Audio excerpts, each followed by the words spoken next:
Isang mapagpalang umaga po sa ating lahat mga kapatid ko sa pananampalataya, lalong-lalo na po sa ating Panginoong Hesukristo. Sa ating gawain po bilang pagpapatuloy sa daily devotion, ang nakaatang po sa akin ay matatagpuan sa ikalawang aklat ng Timoteo. Ayon po sa paalala ni Apostol Pablo, sa utos at turo ni Apostol Pablo sa kanyang spiritual son na si Timoteo, sa Kabanata 4, ang sabi po sa talata 2, ipangaral mo ang salita ng Diyos. Pagsikapan mong gawin iyan, napapanahon man o hindi. Himukin mo at pagsabihan ang mga tao at palakasin ang kanilang loob sa pamamagitan ng matyagang pagtuturo. Napakaganda pong paalala sa atin mga kapatid. Lalong-lalo na po ang task na ibinigay ni Apostol Pablo sa kanyang spiritual son na ang sabi po, ipangaral ang salita ng ating Panginoon, napapanahon man o hindi, at pagsabihan po ang mga tao, lalong-lalo na po pagtiyagaan niya sa pamamagitan ng pagtuturo upang bigyan ng kalakasan ang mga tao. Bakit po? Dahil darating ang panahon na ang sabi po sa verse 3, sapagkat darating ang panahong hindi na sila makikinig sa wastong katuruan. Sa halip, susundin nila ang kanilang hilig. Maghahanap sila ng mga tagapagturo na walang ituturo kundi ang ibig lamang nilang marinig. So ganun po ang paalala ni Apostol Pablo mga kapatid.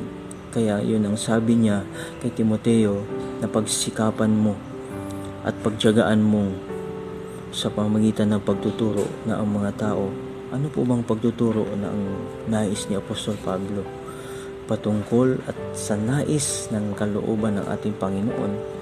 Kaya ang sabi niya, lalo na doon sa verse 4, ngunit ikaw maging mahinahon ka sa lahat ng oras, magtiis ka sa panahon ng kahirapan, gampanan mo ang tungkulin ng isang mangangaral ng magandang balita at tuparin mo ng lubos ang iyong paglilingkod. Minsan, darating din ang araw mga kapatid na talagang manghihina ang isang tagapagturo o ang isang lingkod ng Diyos. Ngunit ito po ang nais ni Apostol Pablo na kailangan pagsumikapan at higit sa lahat tiisin natin. Darating nahihirapan tayo o anumang mga pagsubok na darating sa atin, ngunit ang nais ni Apostol Pablo, gampanan ni Timoteo ang tungkulin sa pangangaral ng magandang balita at tuparin niyang lubos, lalong-lalo na sa paglilingkod sa ating Panginoon. In application sa buhay po natin mga kapatid, sa panahon po natin ngayon, kailangan po nating magtiyaga, kailangan po nating magtiis. Nararamdaman natin na nahihirapan tayo at mahirap ibahagi ang salita ng ating Panginoon. Mahirap pagsabihan ng mga tao, ngunit ito po ang nais ng Diyos na pagsumikapan natin, pagtiisan natin ang paghahayag ng salita ng ating Panginoon, lalo-lalo na ang magandang balita na nais ng Diyos sa mga tao.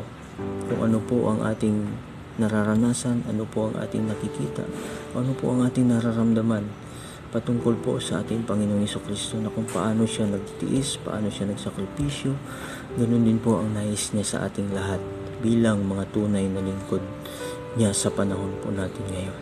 Napakahirap po gawin, ngunit masarap pag ito'y ating nasumpungan at ito'y ating naibahagi na sa ating kapwa. Kaya mga kapatid, ang nais pa ng ating Panginoong Hesukristo ay pagbutihin natin ang takbo ng ating buhay, lalo na ang ating pananampalataya na ating pinanghahawakan sa panahon natin ngayon. Dahil alam naman natin na ang ating Diyos ay buhay, ang ating Diyos ay nagbibigay ng lakas sa atin. Kung ano ang ibinigay niya kay Apostol Pablo at ibinahagi niya kay Timoteo, ganun din po ang nais ng Diyos. Magsumikap lang po tayo, magtiyaga tayo at magtiis tayo na ipangaral ang salita ng ating Panginoon. Mapapanahon man o hindi, ibahagi natin ang kaligtasan. Yan lamang po aking daily devotion. Shalom.